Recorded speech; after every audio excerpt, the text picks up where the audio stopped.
Welcome, holidazers, to Happy Hour Holidaze. We're here to help businesses out, help entrepreneurs, people that are starting businesses, life stories. We love it all. We started recently Friday features where we're featuring businesses every Friday, different ones and new ones. So, make sure to take a close look on that. We're on TikTok, Instagram, Facebook, and we had Brad Bruner on there just recently with his new golf academy. So take a peek at that. He's a killer. He's helped my game out. I'm fucking loving it. A2P Academy. He's got all the youth. If you have a passion for golf or if you just want the fundamentals, he can help you out. The next one we got is Steven Garcia, which look out for this Friday. It's going to be a good one. Today in studio, we got Jason Anderson. He's owner and operator of Element Pressure Washing. If you need your driveway, pavers, anything that you need as far as pressure washing, this guy can do it. Ultimate business, 5-star service. So you guys really need to, hit him up if you need some pressure washing done. We got Sean Febre in studio as always, every week here as my co-host.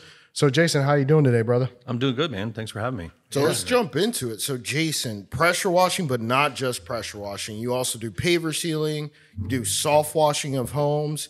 Do you do roofs as well? We do. Roof wash, paver sealing is a big thing that we focus on. Any kind of flat work, which would be concrete, driveways, sidewalks. Usually if we do a driveway, we're throwing in the sidewalks and doing the curbs. A majority of the jobs, house wash, which is more of a soft wash, and roof washing. And gutter cleaning, but that's not as big. Yeah. When I did it, I hated cleaning gutters. Yeah. Because as soon as all the shit gets down to the bottom, now you got to clean that up as well. Yeah, and you're hauling trash sometimes. Yeah, no I never did that. I just blew it into the yard. Yeah, I'm with you on that. I'm not a big gutter fan, but no one's really requests just gutters. Usually it's the roof, and then you're dealing with the gutters at the same time. Hey, Jason, and pool cages. I hated those two, man. Yeah. They're difficult because you're spraying chemical, and you got to really protect people's shrubbery, and there's ways to do that. And I've got things that neutralize the chemicals and stuff, and so the setup takes longer than the actual cleaning does. Yeah, but not only that, right? When you're actually doing the cleaning, you got to clean. So you got a frame, and the frame has 3 sides that you can see, plus the top. Yeah. So you got to clean this side, the You're bottom. inside, outside, outside, inside. It's insane, dude. And then and then of course all the shrubbery outside of that. The screen itself isn't that hard to clean because you just spray a little chlorine on it, kills all the algae, takes care of it. You're done. You're right. Yeah, and tell us one of the biggest things. I know here in Florida, there's a lot of tile roofs. And a lot of people, they don't soft wash them. Tell us the importance of soft washing those tile roofs so you can prevent some bigger problems. So the bonus or the plus of soft washing your roof, it's going to help it live longer because the organics that grow on are actually breaking down your shingles and your tile roofs. And we have a process if it's one story, we don't set foot on your roof because especially tile roofs, you got to know how to walk a tile roof. Yeah. Which I know how to do, but if I don't have to walk a tile roof, we've got sprayer tips that'll shoot 30, 40 feet, and we're soft washing, so we're just laying chemical down. And it's, not only does it beautify it, but it also prevents that breakdown. Mother Nature is always trying to get back to Mother Nature. So she's constantly going to break down whatever she can, and by doing that, you're going to have algae growth, which is breaking down your shingle or breaking down your tile roof. So you can prolong. If you soft wash your roof every 5 years, you'll add another 10 years to your roof easily. Yeah, even every year, definitely if you have a lot of trees over the top of them. And that's the biggest thing that I've seen a lot of houses nowadays, especially tile roof houses with the tarps. Yeah. And they're so dirty, and I think it affects the tile roofs more than anything else as far as the shingles because that soft wash, like you said, the algae can, pretty much destroy it and cause leaks. And I think with the tile roof, it's more prominent to get those leaks than you think with shingles. So, because you had a tile roof house at one point. Yeah. And do you like it or do you love it or hate it? It looked good, but they last longer. Yeah. They're more porous. So it's one of those things where you do want to have it washed more, but they do last longer, what do normally. They say, 30 years? They say that, but insurance now insurance is giving you 8 years on shingles, and I think they're giving you 10 or 12 on a tile roof to write you a new policy, that's a whole nother. But if they soft washed it. Yeah, and then you get an inspection, and they're like, oh, no, you got another 10, 15 years out of it, then you can, you know. It's crazy. It's kind of like cleaning a car, right? Yeah. Because when you clean a car and you go to a dealership to sell it, you're going to get a higher value for that vehicle than if you take your dirty ass car to that same dealership. There could be nothing mechanically wrong with it, but because it looks just completely beat up, dealership's going to be like, it's only worth this. So the same thing goes for a roof. If the inspector goes there or the appraiser goes there, sees the roof looks almost brand new, even though it might be 10, 15 years old, it could also add value to the home as well, correct? Totally. I think at this point we should just let Sean, go ahead and solicit for me. He knows his stuff, which is awesome. It makes my life easy. Well, I had to clean a fucking dude. It was the worst. Apartment complexes. Oh yeah. And I mean, it paid well. Yeah, paid well. Were they multi-level? Yes, you're it was like 2 stories like a lift and stuff. Or, yeah. I had to rent a boom lift with an articulating arm, and then it had the 4 legs that came down. It was fun because I never did that shit before. Right. And they asked you, "Have you ever operated one of these?" I was like, "Oh, of course." I was like, no. With my eyes closed. At one point, I had a 60-footer. And it had I don't know if you guys ever seen them on the side of the road where they have the 4 tires and you drive it from the top. Yeah. So you can actually drive it from the bucket. Yeah. And that gets a little sketchy. Yeah. You know? I've done like the scissor lift is what they call them, that were narrow. Like I worked in this record retention place. Up and down. And when you get up, it would sway. Oh. Yeah. But I was doing in like a file. It was like a 3-story file place where they stored files, and you would get in and it would knock between the inside a warehouse. Yeah, but it was and like it would still sway, huh? Oh yeah. Once you get up there, and I mean, it wouldn't fall over because you're in but you could get it to like. Of course, I was younger when I was doing that, so you'd try to. It was fun though, and then you'd right? race them. You get the next one, you'd race down the aisle. I remember when I never did that though. I was responsible. Yeah. I remember when I was doing that apartment complex or that townhomes. I don't know what the fuck they were. I think they were condos. Yeah, they were condos. And I would extend it, kind of like how these microphones are extended. Right. And bro, when the wind hits. I thought I was gonna fall, man. Yeah. And then at one point I was like, because you had the ones that were out on the arm, right? Yeah. Those are sketchy. And at one point I was like, fuck it. You know what? These things are made not to fall. So at one point I just extended it all the way out to see if it would fall while I was in it. Test it while you're on it. I guess you've never seen those videos on YouTube with people that fall over in the water, and they've got the trucks that have them that they're lifting something. Oh shit! So they actually do fall? Oh yeah, yeah, they do. I was pushing the limits. Yeah, but it's usually they fall because the ground gives way. Like when you have the platform out, something. Well, I put a little plywood underneath where the arms would go down. Now the ones with the tires, that one I felt completely safe with because that actual thing is like, I don't know, I think it said like 30 tons. Yeah, they've got some shit like massive that. concrete weights in those things. I was more worried about breaking the driveways than anything. It's like a forklift. They got that big concrete weight in the back so you don't dump forward. Cantilever type thing. So, all right, what would you say is the benefit of soft washing the exterior of a home? So I'm the same. Well, you always want to soft wash. If someone wants to hit you for pressure washing, it's going to cause things where you get that chalky, ness on the outside. If you've ever rubbed your hand on paint or vinyl, which if you have that, you definitely want your house soft wash. Just to kind of put that out there. If someone comes to pressure wash, it's going to make that even worse. Whereas if you at least soft wash it, it helps prolong, just like the roof, it helps prolong the paint and everything. But if you are having that kind of breakdown, it'll help make it look good. But at some point, you are going to need, a paint job. But, again, it just keeps the breakdown of the elements breaking down your paint and breaking down if it's vinyl or whatever, if you got shingles or something on the outside of your home. But the whole point of soft washing the whole house, period, is just getting rid of the organics that are trying to break down your home and just prolong what you've done to it.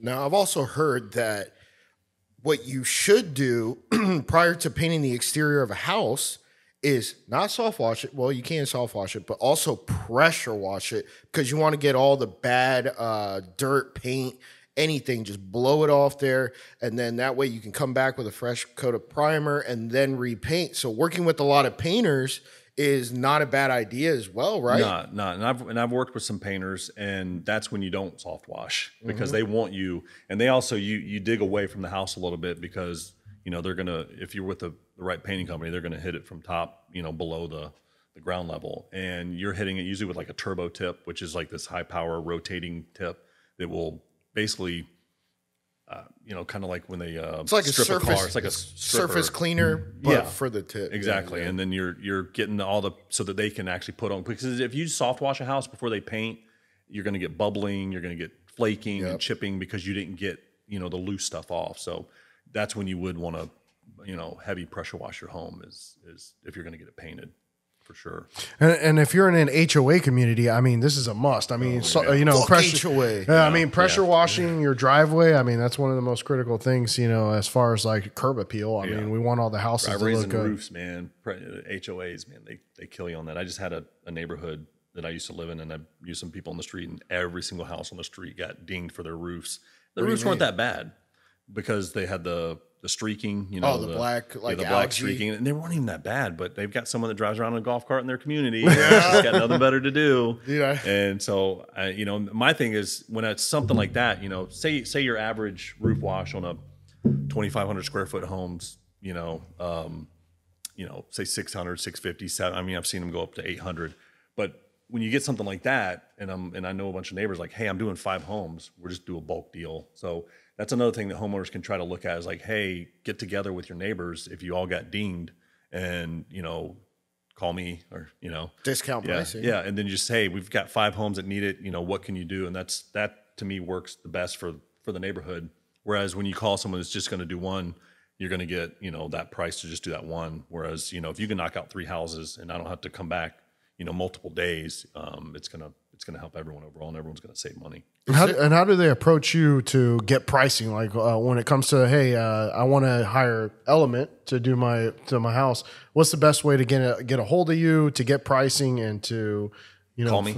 Call you? Yeah. You have a website? I do have a website. It's elementpressurewash.com. We're on Facebook, Instagram, Google, all over Google. Google My Business. Yeah, Google My Business. We're on Google Local as well. What is Google Local? It's like their ad platform. I don't know why they don't work together because like you'll upload photos to Google My Business and then you have to go and upload the same photos to Google Local. They're 2 separate services, but they... Do you get like a green check? Yeah, you get like this little badge thing. Yeah. Yes. And because you have to go through a background check. They verify that I'm insured. They verify that my license, I have to... And you are insured. I am insured. Because you are Google licensed. Local. Yes, I am. We've got $2 million of coverage, so we're good to go there. But yeah, they and you have to be commercially insured to get on the Google Local. And you got to upload it and they verify. And then you go to some background company that does a background check on you and all this stuff. So usually if you see someone that's got that, they've been through... So guys, Jason is not a killer. Yeah, I've been background checked and good to go. But yeah, calling me, text me, email me. I mean, I'll respond to all of that stuff. And I usually like to go out and meet with the clients and the customers to give quotes. But I can do stuff over the phone depending on what it is. Do you ever use Google Earth to measure and all that? Yeah, that's where it's a great tool, right? If someone wanted like, hey, I need my driveway or I need my paver sealed, and you can measure it, and right I couldn't go out there. Say that they were, a half hour away from me, and I'm like, well, let me jump on, and I would measure it and say, all right, we're looking at 2,000 square feet, and this is what I can do it for. And what kind of sealant do you use for those pavers? The highest of qualities, I'm assuming. Yeah, so I've got a company that I'm sponsored with. It's Trident. They've got a sealant called Cat 5. It's awesome. Is it like the wet look? You can go wet look. Depends on how many coats. And depends on if I'm sanding. If I'm not sanding, you're going a little bit lighter. But if you are sanding, you're wanting to lock that in, and you're doing like a flood coat, which locks the sand in, so you're not getting that growth. You're not getting the sand wash out. Most of them are going to need sanding because they're already growing stuff. So you're going to go in there and blast all of their current sand out, and then you're going to resand it. And it's a process. You can. Most of the times you can get it done in a day, but usually it's 2 days. What do you do with the old sand? Do you shovel it up into a trash If there's can? a lot, I do. Yeah. If there's not, then it's blow it into wash an it inlet. out. Yeah. Otherwise, I've had that where when I first kind of got started and I was doing that, and there was and I didn't really know that I would get that much, and then trying to wash it down, like the It's a just pain, right? And then you're like trying to blow it on the grass, but now it's like get too much. You shovel it in a bucket, and then you just get rid of it.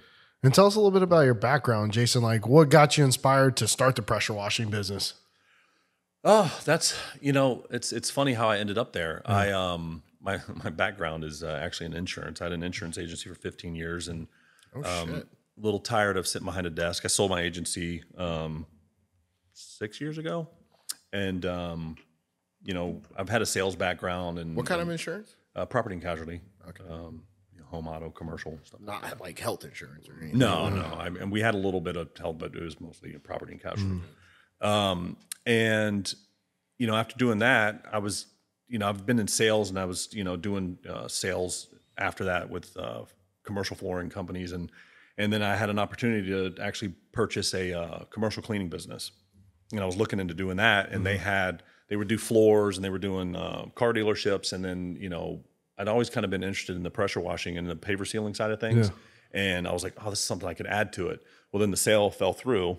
So I just kind of continued and moved on with the pressure washing. And my girlfriend has a cleaning business, residential and commercial. And so she's always getting people that want windows, and she was referring things. And I was like, well, this is a no-brainer, at least for that aspect. You want to plug her business? What's the name of her business? Leah's Cleaning Services. Okay.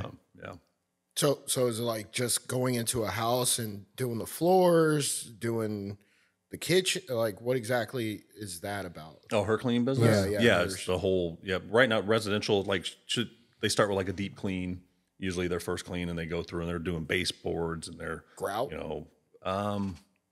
That's a great question. I'm not sure if she does. I think, was it Stanley Steamers does the grout? I thought Stanley Steamers did carpet. Yeah, they do Yeah, carpet they do. too. Yeah, it's funny because the business I looked at purchasing had like the grout cleaners, and the floor cleaners, and all that kind of stuff. And That's got to be a bitch, man. Honestly, I think it's a lot of it's chemical, and it's the machine, how good your machines are. And that's kind of like with the pressure washing. Yeah. You can have the guy with the pressure washer in his trunk that's getting 2 gallons per minute, or you can have me who pulls up with 8 gallons a minute. That I've got a 300-gallon tank, and so I'm gonna have a lot more rinsing power. I'm gonna have the chemicals. I know how to mix my stuff. I've got the mixing valves and rinsing. What neutralizer do you use for the grass and the landscaping? So I've got 2 different types of neutralizer. It's like a pouch of this I don't know what's in it, some sort of powder that I can put in the drains, and that actually once it washes through it, it neutralizes it. And then I've got this it's a chemical it's a bleach neutralizer that you mix and you spray, with a bug sprayer. Do you ever go to Ameritech? I don't. Nebraska? Well, because he's over in Newport Richie, though. Oh, yeah. So I'm in like Oldsmar, Odessa a lot. I do stuff in Tampa and Lutz and Wesley Chapel. I'll shout out Ameritech. Ameritech is the best pressure washing place I've ever been to. Yeah, well, I'll check them out. Where are they at? They're like you just go down Bears and make a right on Florida, and they're right there on the right. You can't miss them. They got a fucking like 1,000-gallon tank that goes straight up. Yeah, so it's funny. There's a pool supply company that I can get Penny? It's I don't even know the name of it. They're in the West Pasco Industrial, and they've got a great price on it, so I'll get a lot of my chemicals there. But then there's a Texas Pressure Washing, which is in Oldsmar, which is closer to me. And I was driving up to Spring Hill to Cigar City Soft Wash, which was a 40-minute drive, which would be Ameritech would have been a better option. Yeah. All right, and when we get back, we'll ask Jason, when it comes to the weather, especially Florida heat, why is it so important to pressure wash your house and other fucking A. Man, he does no shit. We'll be right back.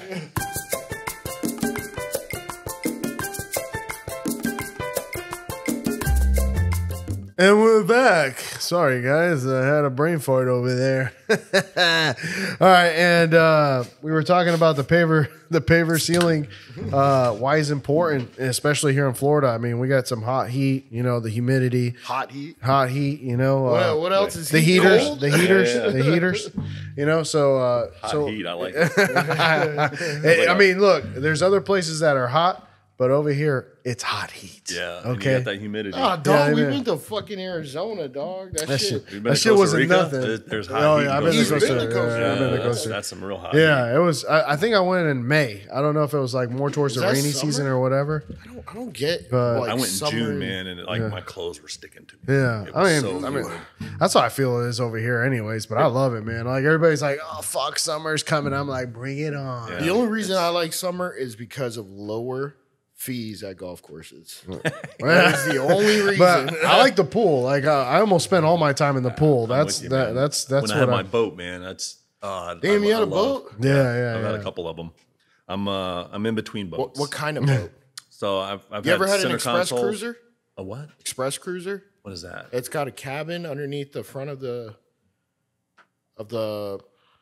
So you walk up, so you have everything in the back, Right. and then it has a door, and it's got a cabin with a kitchenette. Oh, yeah, okay. And then Yeah, a like a bathroom, sleeper, a bed, yeah. all that bullshit. It's like a mini yacht. No, I had a friend that had one, and it takes up a lot of space unless you're like staying on the boat. Yeah. The best boat I had was my Tritune, which is the one you went on. Yeah, that was awesome. And it was like a floating living room. What's a It's- Tritune? It's like a pontoon, but it's got 3 tubes.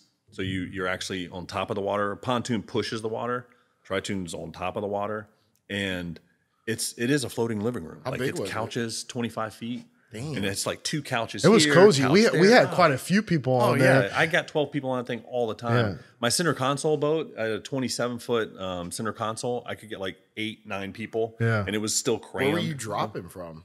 Dunedin. I Not Anclo, huh? no. I did Anclote when I had my center I console. love Anclo, bro. Oh, bro, that rip that current though, like when you're coming in, like you'll be coming to the dock and you're coming this way, and it's like Because you got the Anclo River right there. it's- Yeah. Dude, But I mean, you got Caladesi Island, you got Anclo Key. so that's why Caladesi. So I put in Dunedin, which is right. It was Pirates Cove, which you came out and you're right at Caladesi, and you'd go to Caladesi, and I'd go and hang on the outside of Caladesi. You ever go in the intercoastal where those little islands are in the Yeah, middle? up there, 3 Rooker. Bro, yeah, Three Rooker. I love yeah. Three Rooker, man. Bro, and then I don't know if you ever how far south you went, but me and my wife, when we had our jet ski, we would take it all the way from Anclo all the way to Siesta Key. And we came across one of these little islands in the middle of the intercoastal. It had a fucking tree house, man. Oh, nice. Yes. It was I used to insane. go all the way down to like Egmont Key. That's where that's where I always hung out. I always did Madeira Beach area, and they had so many fucking islands there: Shell Key, Egmont, Sand Dollar Key. Yeah. Egmont's got like the clearest water. Yeah. In the winter. There's a really cool spot if you're right there where Honeymoon Island is, and you're on the intercoastal. So when they dredged back, I don't know if it was in the 70s or 60s, when they dredged the intercoastal, they just left the dirt. And if you see those little islands inside the intercoastal, it's just Is from that the what it dredging. is? Yeah, they just formed Oh, islands. I didn't even know that. Yeah. Holy shit. So there's one island there just There's shrubbery and just north of Honeymoon Island on the intercoastal that you can camp on. And it's like laid out, and like we've camped there 2 or 3 times, and it's you have this one spot where you have the front and the back side and just the wind, and you like wake up and the sun's coming. It's like you're in the Caribbean. I've done that before, man. I was, believe it or not, I had a great He was jet naked ski. and afraid. I had a great jet ski. You go to all the islands. More naked, less afraid. I had a 2020 Seadoo GTI. I think it was like 170 or 180, one of those. But in the front of the jet ski, it had, what you pull up, and it's got all that storage area. Yeah. But the storage area was fucking huge. I was able to fit a tent, an anchor, a stove, and me and my wife, we just pull up to these islands at night.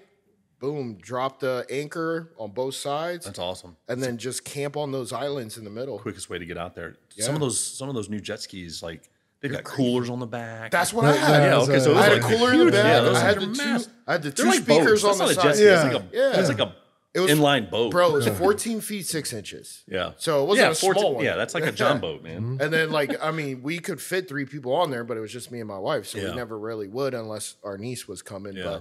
But It was the funnest time. I want to buy a boat, but I want an express cruiser so I could just anchor out in the middle of the Gulf and sleep inside the motherfucking boat. If you want to do that, express cruiser all day long. But if you're not like wanting to do that, it takes up a lot of space. Because my friend had one. What do you mean by it takes up a lot of space? Of hangout space. So when you're cruising and Which hanging out, cool everyone's wanting to be outside, and you just have the back half to hang out, and then you can go on the top. Yes. But if you're just doing that, like my friend had that type of boat, and then he would go and put it in the marina and go home. He never stayed on it. Really? Or he would stay on it at the marina sometimes, which is kind of cool because you hang out with other people in the marina. Yeah. But it was like he never went out and like anchored and stayed in it, and he was just like, it's a waste of space. To me, that's the whole fucking point of it. I agree. That's why I don't buy one unless you're going to do it. Unless you like hanging out in the marina and hanging out with people. I don't really care for that. Yeah, like it's like a whole nother. Just trying to make sea babies.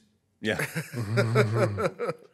You can do that. We were talking about pressure washing, but we went into boats. It's all good. I mean, boats are fucking awesome, bro. Hey, we can clean boats. You fish off your boat? Yeah, actually, you can. Yeah. You ever fish off? What kind of boat? You said the Trident with the living room? Yeah, the Trident. But I had a center console, which is a fishing boat. How many motors did you have on the back? One. One? Yeah, I had a 300 How far out did you take it? The center console? Yeah. I think maybe 60 miles as far as we went out. On one engine? Yeah. Please tell me you had brand a Coast Guard new Yamaha, man. You got to trust those Yamaha. Please tell me you got a fucking Coast Guard beacon or something, a satellite phone, something, man. We had faith. That's what it sounds like. We had a paddle. We had a paddle. It was a brand new Yamaha, like 300. So I was, I didn't want to go out any further than that. And then, have you heard of this trek? If you drop out of Fort Lauderdale, it's only 50 miles to Bimini. Really? Yeah. So you could actually cross the Gulf Stream and be in the Bahamas 50 miles. So I was planning on taking my jet ski out there. And then my wife's like, you're absolutely out of your mind. You're not doing that. Yeah. So I never did. That'd be kind of cool. It's not a bad trip. Yeah. But then you got to make the trip over there and tow it. And, Well, what do you mean tow it? No, I was going to ride my jet ski across it. Oh. Yeah. Oh. That's a little bit sketch. Yeah. It's just like a group of people, you know? With not by myself. Yeah, no, with people. But you also have to bring gas cans. Because I took regular unleaded. Mine wasn't like, I got to pour in oil mixture, all that bullshit. Yeah. No, it's brand new. Two-stroke. No, it wasn't a two-stroke. Four-stroke. No, straight up with the gas. Yeah, that's all it was. I mean, we all like four strokes, though. All right, so paver ceilings. Back to paver ceiling. Yeah. Killed about 10 minutes on that. Yeah, there we go. So the benefits, Jason, paver ceiling, I mean, how often should you do it? What are the advantages of doing it? So everyone's going to try to give you a warranty or say that it lasts so long. I usually tell people if you can do it every 2 years, if you want them looking like the day that they were installed. The issue with pavers as the sealer wears off is they've got aggregate in a lot of the pavers, unless you're buying really, really high-end pavers, which, some people do buy those, but a lot of the builder-grade pavers have a lot of aggregate. And aggregate's like little stones and pebbles. Like if you ever see how concrete gets washed out, the pebbles showing up, that's the aggregate. Yeah. Pavers have the same aggregate, and as they get washed over and over and, drains are on the driveway, you're going to start seeing those pebbles coming up. Now, if you hit it with sealer every 2 years, and you can actually get it done easier if you're just recoating every 2 years to where it's just going to keep that protected longer. It's going to keep the color because the heat and the sun down here is brutal and bleaches them. Now, we have things that you can enhance the color with, but if you're really wanting to dye and go into that avenue, that's a whole nother ball game, which you can do. Yeah. And you can change the color of some of them. It can be expensive depending on what you want to do there. But I usually tell everyone if every 2 years is a good rule of thumb. Now, as far as like the wet look and the dry look, is there any advantages or is it just complete preference? Wet look is actually slippier. It can be. And sometimes if they want it super wet, you got to add like a grit to it. Because otherwise you'll bust your ass. Yeah, but it looks fucking amazing. I do like how it looks. I mean, not only that, but the wet look also, when the water falls on top of it, this is if you know that you have had your paver sealed correctly. When the water falls on top of it, it balls up. Yeah, it beads. And just it's like waxing your car. Or a Rain-X, right? Yeah, or like Rain-X. Yeah. And the wet look looks good. And some people want like a matte. So I've got things that you can do a matte finish. You can do a semi, gloss. You can do eggshell like gloss, or you can go all the way to the wet look. Eggshell. Wet look is basically just Looks like it's wet. yeah, it's just, and it's like usually 3 coats. You're just putting more coat, and you're just building it up, and then you just got that. What can shiny. people expect, say, for a 2-car garage driveway that just fits a car on each side and no other cars? What would people expect to pay for something like that? Well, it's funny you say that, because years ago you could expect $500-600, but the paver sealing chemicals themselves have tripled in price as sure, everything did after else, COVID, yeah. right? I would say on average you could find just a seal, clean and seal, probably in the $750 range. Oh, it's still reasonable. It's reasonable, Yeah. but I know I've had friends that have gotten quotes in the $1,200 to $1,500 range for that same That's driveway. what I was expecting, Yeah, actually. and which that's if you're sanding it and really deep clean. But if you're just like cleaning it and just like a 1-coat seal, $750, which is still enough to protect it as long as they're in good shape. Now, if they're in rough shape, it's one of those things where sometimes you got to put your eyes on it and like, hey, this isn't really, we can do the $750 job, but if you really want it to look good, we need to sand it. We need to do 2 coats on here to kind of bring it back, and maybe put an enhancer to bring your color back. And then you're looking at like the $1,200, $1,500 So range. what is the duration that it lasts between, say, 1 coat or 3 coats? So between the $750 job and the $1,500 job, are they gonna have to redo it in a year if they only pay $750, or if they paid the $1,500, they could redo it in 3 years? You should have the same limit because you're using the same chemical. You're just not using But the coating is thicker. It is, but once it absorbs into your pavers, you're supposed to have at least a 2-year, and then it's supposed to start to break down. I mean, people go usually you'll find most people go 5-6 years before they do it. That's usually kind of the norm. Because I mean, I get it. Everyone doesn't want every 2 years, forking over $700-800. Even though it does look good. I mean, if you're gonna have the pavers, if you're gonna just have it look like blah, then I mean, fucking have concrete. But if you got if you went expensive with the pavers, I mean, they're like probably about $10,000 or $12,000 to do a driveway Easily. And what happens too there is if you do your every 2 years, or if you wait till that 5 or 6 years, now that $600-700 job is now going to be $1,800 to $2,000, because now it's going to be you got to clean it out, you got to sand it, you got to color enhance it, you're putting on multiple layers, so it's just costing. So if you would have just maintained it, it ends up costing almost the same amount of money, but you waited those 6 years to do it and to bring it back to life. Whereas you can maintain it, but you know how that goes. Some people like to maintain their stuff, and some people are like, and then also they wake up when they're like, "Man, this looks really bad." It's like we need to get something done, and it's like, well, like me personally, for my house, I get my house soft washed once a year. Yeah, and I get my driveway done by my wife. Thank you. She's got a tiny little surface cleaner. Nice. But okay. So what if? And I don't know if people offer this or not. What if, when you go and do a concrete driveway, you seal it?